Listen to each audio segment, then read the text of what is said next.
dôležitá vec, čo si musíte uvedomiť, je, že pes, čo sa týka spánku, je úplne iný ako my, pretože pes nepracuje celý deň, pes nemá byť aktívny celý deň, ale v noci spať, ale pes má spať cca 16 až 20 hodín denne.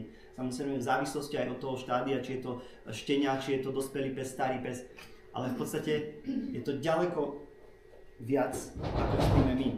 A my to spíme len v jednom kuse v noci, pes potrebuje spať cez ten deň, ale utržkovite.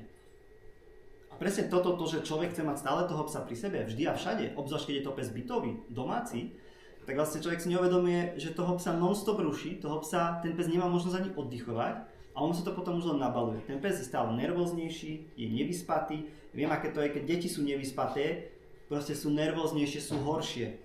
A to isté je na psovi. Často to zažívam, že prídu za mnou ľudia, ktorí ten pes fakt majú nejaký problém a základ toho problému tkvie v tom, že ten pes nemá dostatok oddychu. Ten pes jednoducho non-stop všade pobehuje, obzvlášť keď sú to domácnosti, kde je viac členov. Ten pes je stále niečím rušený, ešte obzvlášť keď sú tam deti, to už je úplná katastrofa, keď človek chce mať aj psa, aj deti a non-stop všetci spolu.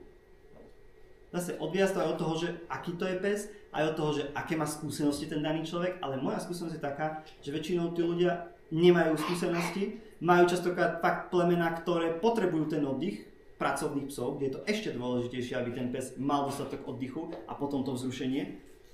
A ak som ja doma, síce my to berieme možno tak, že však som doma, ten pes je tu pri mne, tak však nech si tu behá, ale pre toho psa to z môjho pohľadu není dobré.